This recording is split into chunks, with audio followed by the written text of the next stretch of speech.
This year, our nation needs a new hope in City Hall. It's Steven Nation's 2017 Road to City Hall. Check it out on YouTube.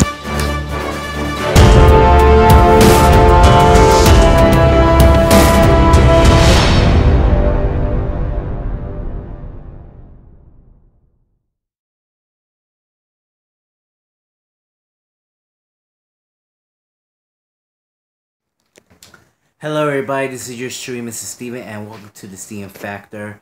Folks, I am officially back. I never do a video for a very long time here, so I need to take a little bit of summer rest for the past 2.5 weeks, and now all this June, July, and August, or should I say all this summer, the Steven Factor will bring back some all new shows like you never seen before, and I promise you we having a big excitement here today, and which is coming soon. I hope you enjoy this, and we're gonna definitely looking forward to it on this new year. Alright, folks, I'm ready to the review of the New Edition story. Now, as you may know, the New Edition story just already came out a couple of winters ago, and I decided to watch a 3-part mini series of this movie. But guess what? I didn't watch the 3-part movie. I heard say it was great, it was phenomenal, but let me tell you something. Few months later, I watched it on YouTube. It was great. I saw the whole thing, and funny too. Now let me tell you something. You already know what it's about. It's about 4 boys live in Boston, and it's been live here for since the 80s or something like that. They've been living the projects for over 30 years ago, living by their moms, and I don't see no single dads. I don't know why the hell they don't have no single dads here, because I think they broke up or they died. I mean, God forbid. But these 4 boys they having a wonderful dream. And those boys we have Ricky, Ralph, Ronnie, Mike, and Bobby, and also Johnny will be also the 6th member of the New Edition, since Bobby is departure of the group because of the drugs, his girlfriend, and his life is very miserable. But let me tell you this movie, man. I love that movie, The New Edition. That movie was kicking ass. It was 100% on Rotten Tomatoes, and it was spectacular. It feels like you've been watching like an action movie or something like that. But I will tell you about that just a couple of minutes. But let me tell you something. The real thoughts about the New Edition movie is inspiring. It's compassionate. The writing is tremendous. Even the storyline is perfect. And as you really know about this, these 4 boys decided to create a special talent. They're having a new, trying to make a new group, so many shows and stuff. Broker's trying to hook them up, and he invented that name called New Edition. And guess what? There's no Jackson 5 or Temptations, just New Edition. He came up with that name, he invented that name, and it's superb. And now he's been teaming up with Maurice, and they made a special first issue called Candy Girl. They went on the Candy Girl tour, and all the moms are very upset. It's been revealed that the one check costs like almost $1 and change. I don't know. I don't know what just happened, but it was cheap, and it's way too much.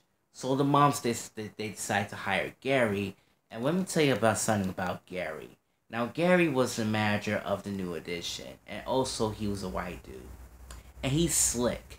Now, he hooking up with the MCA Records, but it's been revealed that he signed up with the Fast Break Records, but not MCA Records. And this is the part when Mike was very upset, since during the Bobby Brown's departure. So Mike just break in there, and he said, "What is the Fast Break Records?" And the boss said, "Yo, what you think you're talking to, huh? You some kind of little bastard or something? Get in the office." So he explained everything. It's been revealed that they set them up. Gary set the New Edition up, and they didn't want to sign to MCA Records because the white people taking over. Because we have a black boss who works at MCA Records, and he doesn't want to. And you know, MCA Records have a lot of money these days, so you better watch out. So Mike and the gang decided to make a deal with MCA Records, and boom, they have a deal. And even when they separated, or when the New Edition taking a break, they do a little bit of solo, and that's why Ralph have a great idea to create a solo. And now the funny part is, oh my god, I love the funny part is, and I was dying laughing. Now Ralph said like he wants to do a solo career just like the guys do. And he said, "Come on, it's a solo career. It looks like Phil Collins, just like Phil Collins and the Genesis." And Ricky said, "It looks like a Phil Collins and the Genesis. You didn't even play the drums." And I was like, I was cracking up, yo. And the second funniest moment that I really like is the barber's trying to trim Bobby Brown's hair, and the girl say hi to Bobby, and the barber just accidentally messed his hair up, and he said, "Yo, look what he did to my hair. You made me look like Gumby." And now they cut away to do the every step I take music video, and that was the second funniest moment of the New Edition, and I love it. I really funny. I mean, I love New Edition movie. It was so funny. It put funniest moments, and let me tell you, man. And also, I just realized when Bobby Brown, when he was a kid, he was doing the fingers crossed on the back.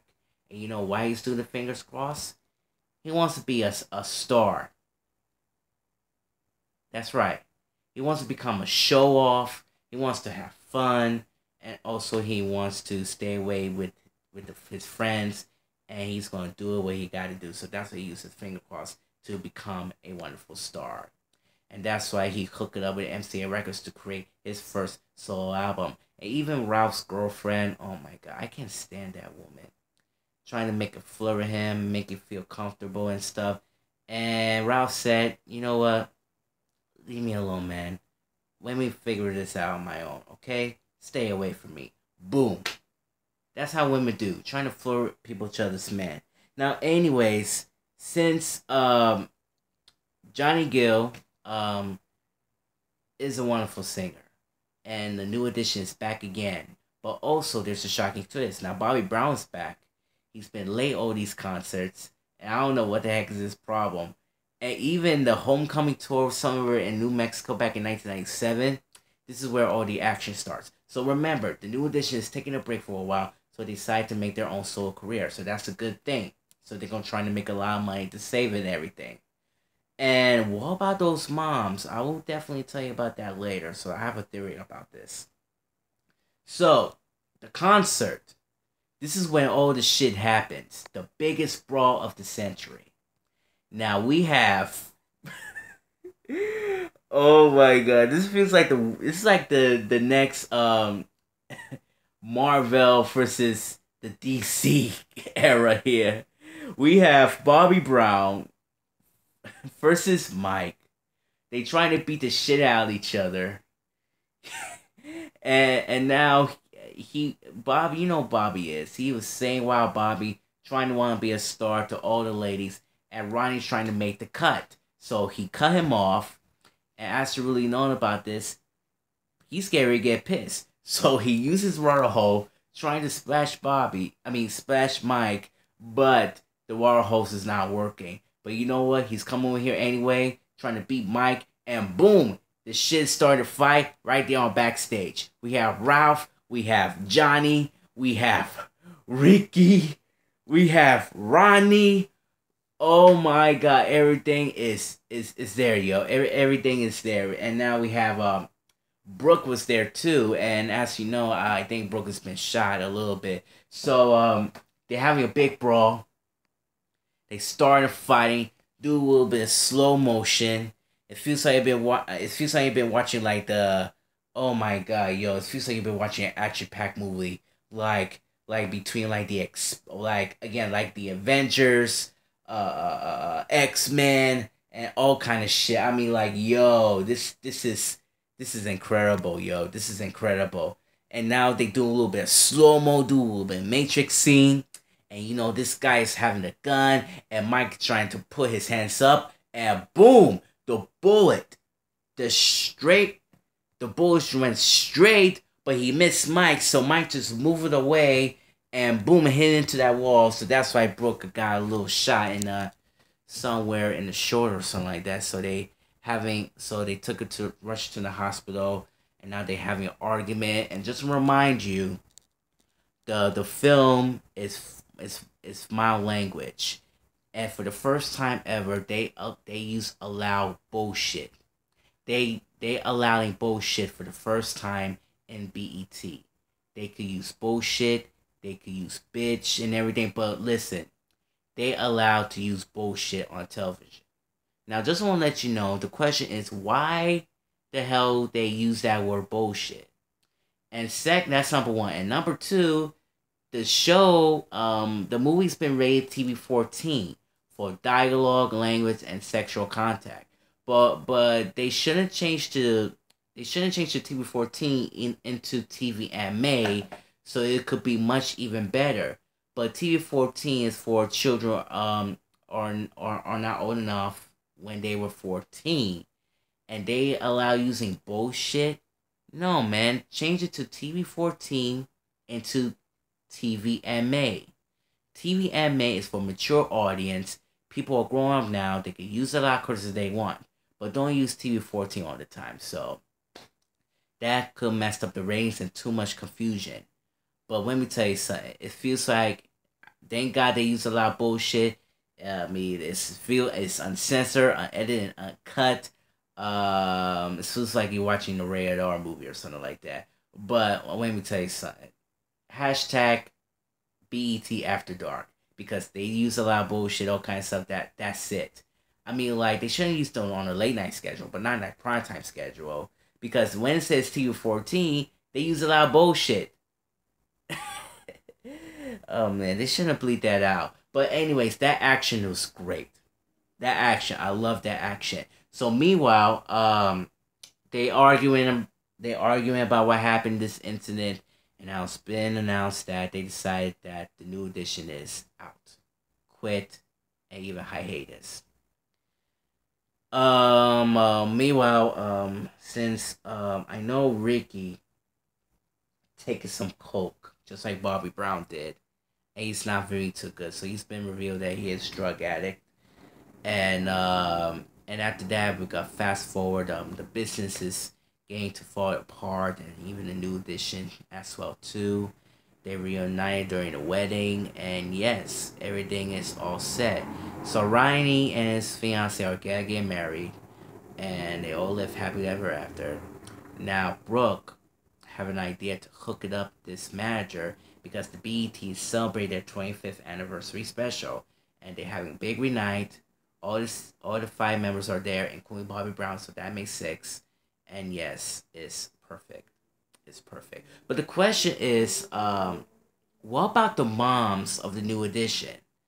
I know that some of you were wondering that what happened to the moms of the new edition. Are they leaving out the projects or moving on? Well, let me tell you reasons why. I think that the boys are not little anymore. They're grown men. They got their money, they got their honeys, and also they got their style. No. I'm sorry, by just a little bit of technical difficulties. My battery is getting ready to die, so I have to recharge it. So I'm officially apologize. So again, yes, the last part, they got their own style. I believe the moms of New Edition don't leave the projects, and I think they probably stay here in Boston or somewhere in the near future. But you know what? It's the movie. It's all what happened in real life, and also about their wonderful experience. So the question is, how did I felt the movie? Where did I go and grade them? Easy, A plus, 5 to 5. That's it. I really like how the New Edition's been growing up. I know how they doing it from legacy to fail from legacy. And I think this movie did a very good job. And the New Edition has always become a New Edition. And as you may know, since Sunday, they having another reunion on the BET 2017 awards. And this segment they talking about the New Edition generations from the 80s, from the 90s, and from today. And this performance, they completely nailed it. And as for Bobby Brown, yep, he's still the same thing. Like, Mr. Telephone Man, there's something on my line. He's Bobby. Anyways, this is your stream, Mr. Steven saying, "Todo para la familia," and thank you for watching Steven Factor. God bless.